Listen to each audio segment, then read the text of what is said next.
What's going on, LNU Duelists? Today we got my boy Carlos. Hello. How'd you do today, man? Talk about it. Well, I got third place. It was a long day, too many pearly matchups. For real. Yeah. And today I was playing the branded Chimera deck. So I'll go show it off real quick. Yeah, well, let's get right into the deck profile, bro. Yeah. To start with, 3 Gazelle, the mythical King of Claws. I mean, it's standard in all Chimera builds. You could experiment around and play with 2 and find a different level 4 beasts. I just prefer the 3 because I like seeing it in hand sometimes. And I have never found quite a good replacement, even if when I tried like the Spriggan's Kit line. Then I do 2 Big Wing Berfomet.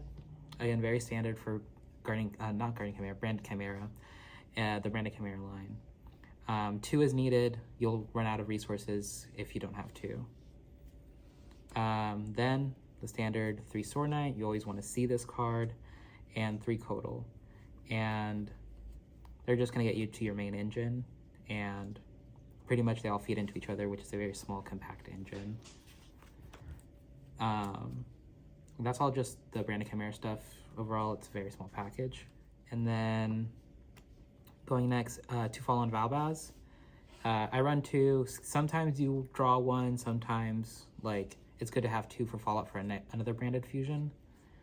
Then I run in the monster lineup following with Edgem Chain. I run the Edgem package. I run 2 Edgem Chain.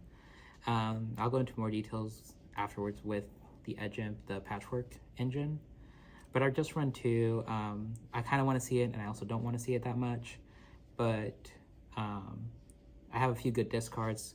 Albaz is a good one when it goes to board breaking, but also I run Super Poly in the deck, so having Edgem in hand is perfect, so it gets me into the Frifer engine. Then moving on to the other monsters, which are going to necessarily be more hand traps and non-engine. 2 Fenrir.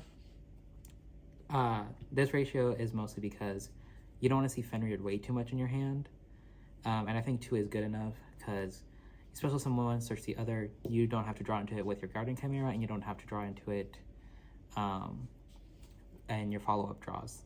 Also, the good thing about Fenrir is that it's another body for Guardian Chimera. So if you need the choice between 2 pops or the 2 draws, Fenrir allows that. Plus, it's an added bonus of interaction.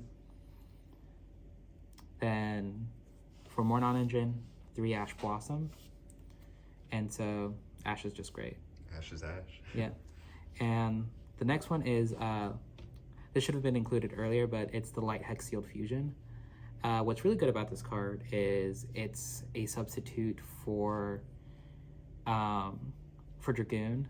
And so I've seen other people play the Versago, but Versago is a dark and makes you go into Lubellion instead of Albion. And while Lubellion may be safer plays at points, you still have that discard, and you want to keep as much engine and non-engine in hand. So I think the Hex Sealed Fusion is a bit better in that regard, but different Chimera builds, different, people go through it. And I believe I've seen some builds go with the Goddess of the Third Eye.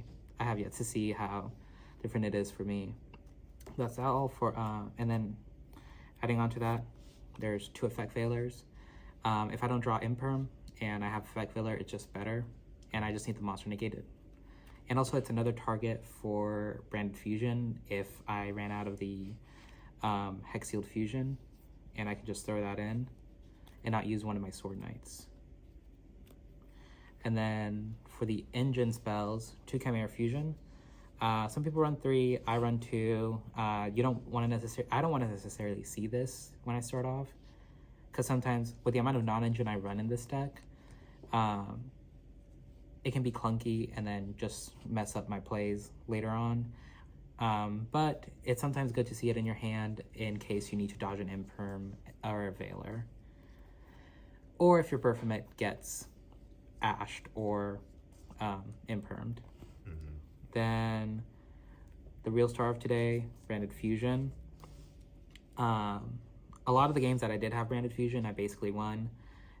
It's just really good Ash bait, and it's also really good at just setting up your Dragoon plays, because once you have Dragoon on the field, people will be afraid to either Ash or nib you, and usually they won't have both cards in hand, so you'll be safe to negate one of them. But obviously, if they don't Ash the Branded Fusion, you'll go straight into Nibiru, and you know that they more than likely probably don't have Ash. That's fair. Yeah. The next few spells are the Fer Engine. So I decided to run 2 Patchwork, 1 Poly. Specifically with the Patchwork Engine, when I thought about it, and I saw different ratios online, I thought the 2 Edge Imp, 2 Fright for 1 Poly is the best way to do it. Because you started off with 1 Imp in hand, and you somehow are able to fuse it away. You can search your another Patchwork and then search the next Edge Imp and Polymerization. And then the other way is if you start with Patchwork, you search Edge Imp, you get the other Patchwork and Edge Imp very easily along with Polymerization. But if you run 2 Polymerizations, sometimes it can be a little clunky with the deck. And usually when you go through the Fight for package line, you'll sometimes end up with Magnum the Reliever. So if you do end up with another Fight for Patchwork and an Edge Imp in the Poly, and the Edge Imp still in deck, you'll just shuffle back the Poly, use the Fight for Patchwork on the next turn, and search both of those 2 out. Next up for non-engine spells, Super Polymerization. I run 3 Super Poly targets. I do want to get Guilty Gear Freed or the Draco Quist, but I do run Predaplant, Garura, and a Mud Dragon, and usually those cover a lot of matchups. And Super Poly is just an amazing board breaker. The only time it didn't work was against Infernoble, but that's because they have the Angel's Ring. Next up is Called By and Crossout. I usually classify them the same. They just cancel any hand trap. Crossout is a bit better because you just get rid of Imperm or any spell you need to get rid of. But they didn't really come up too much today. I want to get a 3rd Crossout just so I can see them all more often, because this deck really struggles into getting its plays on the board if it gets hand trapped. Just because it's such a linear deck that once it gets hand trapped, it's over for the first turn unless you can somehow survive off of hand traps next turn. Next, 2 Triple Tact. Thought about running 3. I think 2 is okay. Again, I have so much non-engine, and this paired with your Chimera King of the Mythical Beasts, which is your first fusion in this deck, technically. If they somehow ash you or play a monster effect on your turn, you triple tact and you just can now rip 2 from their hand. But usually the drawing is good because you'll just draw into more non-engine or engine. And the taking is pretty good. Then lastly, for traps, just Imperm. Imperm is the best, one of the best hand traps ever printed. Yeah. So for extra deck, I'll start off. These are my Super Poly targets. Garura and Mud Dragon already handle like 80% of the matchups that I need. Predaplant is good if I have a fusion on the field and I just need to get rid of another thing and my fusion is already gone, or like it's used its effects. But again, I would rather use the Guilty Gear Freed or the Draco Quist instead of Predaplant, just because Guilty Gear Freed will hit Infernoble, and the Draco Quist will hit Monodium and Rescue Ace, I believe, much more effectively, because they'll usually end up on 2 warriors or a dragon and a warrior. Or I might have that mixed up, but Guilty Gear Freed they all like do very different things. Then the Chimera Monsters. So they all have all the honorary Chimera Monsters. So I'll start off Chimera the Illusion Beast. This was your main OTK line. It catches people off guard because you'll attack into something, go in, attack. You'll hit them off. You might take some damage if it's bigger than you. But if the monster isn't resistant to anything, it'll go to 0 and be negated forever. And that's what makes this card really fun to play with. There's a fun few lines with it. There's the Lubellion line where you can shuffle back all your illusion monsters, and this will gain like maybe 7 attacks in one turn. I've only had that once happen, but usually you'll end up with about +3 or +4 extra attacks, and that's usually enough just end on game. Berfomet, the Mythical King of Phantom Beasts. So this is a fun card. if you're ever in a situation where you can't go for Chimera, the King of Phantom Beasts, this is the next best bet. You can just send an illusion monster, an illusion beast or fiend monster from deck, and this comes up quite a lot if you want specific lines of play.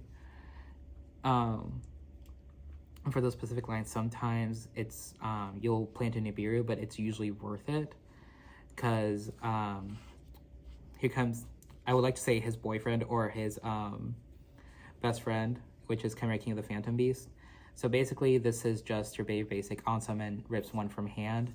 That makes these both special and work very well together.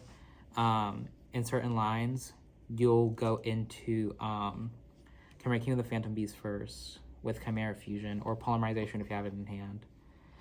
Use his effect, then since his materials are 2 monsters of different types that have to be Beast, Fiend, or Illusion, you can just use him plus any monster or illusion you have in hand that you probably added off from Chimera.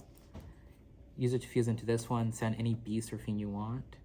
Beast, Fiend, or Illusion, and this will come important in the side deck later.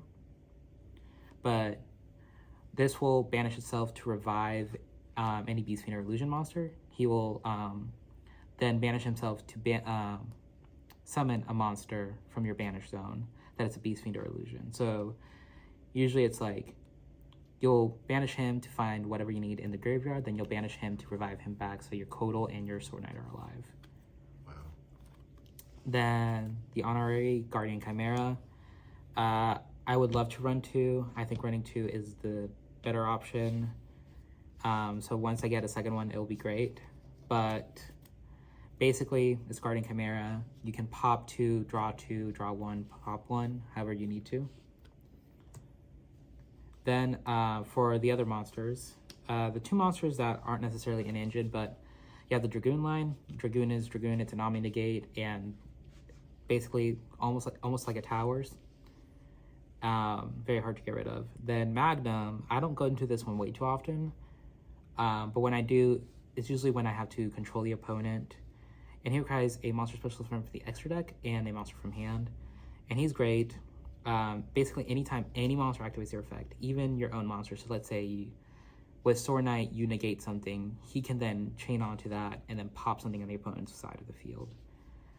On your turn, he can shuffle back any fusion spells. So shuffle back a Branded Fusion, a Chimera Fusion, or Polymerization, and you get to draw 1 card. Okay. Then lastly, your branded package. 2 Albion, 1 Libellion, the Ren BM, and the Mirror Jade. This is self-explanatory. It's your branded package. They'll just play into each other. 2 Albion, because you'll necessarily use 1 Albion to fuse into Dragoon. It'll just stay on the field. Then you have the second one, just in case. You also have the Mirror Jade to send one of the Albions to search for a branded fusion. And then, yeah, they all search into each other. The Ren BM is what ties this deck together.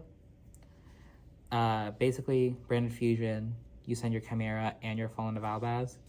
You get him on the field, which is a free negate for not rituals, but Synchro, Xyz, and Fusions. And then you get to send 1 monster back. And basically, this allows for the Gazelle in deck to search out any illusion monster you need. Nice. Yeah.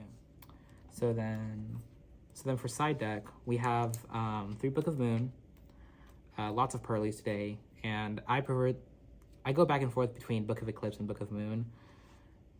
I like a Book of Moon mostly because, like, if I do start first and I have the card in deck, if I get Imperm, I can just Book of Moon, target my own Burf, and just continue my plays. But also, I like it because I don't want to get Ash with Eclipse. Then I have 1 Triple Texas Thrust. I only own 1, and Thrust is Thrust. It helps me get to my Branded Fusion sometimes and to other cards in my side deck, which is these 2, Harpies and Lightning. I only run these 2 because they're going to fill the same role to destroy spells and traps. And usually the decks that I'm facing all the time usually activate their effects on, like, the Sandbire standby phase or so, and then so I can just search my deck and find one of these two. So I kind of count Triple Tactics Thrust as like an honorary third back row killer. Then 2 Herald. I have the Thrust, so I can search Herald for Pearly matchups. This came in clutch a lot. One time a Pearly player set one of their quick plays and summoned the Perlily, so this didn't work that well that turn, but overall, like, I was able to get rid of Giant Noirs. Then I had the Drolling Walkbird, came in clutch with Monadium, and just stopped a lot of combo decks. 3DD Crow, I expected to see some Tearlament in some form, and I also expected to use this against Pearly. I like this better than Bestials most of the time because DD Crow can just pick one off. And usually I don't need the extra body from the Bestials, but Bestials would also be nice. And lastly, this is the one card you run with your package, which is End of Anubis. Basically, this is a screw you to the graveyard. If you're able to get this, so the combo line for this is you send it off your Baphomet, the Baphomet Fusion. Then you use the Baphomet, the Chimera you had engraved, revive this, and now your opponent can't play with the graveyard. And it can be useful against Pearly. I didn't use it against Pearly because they don't really care much about their graveyard most of the time, outside of Perlily. So, but yeah, that was pretty much it for the whole deck.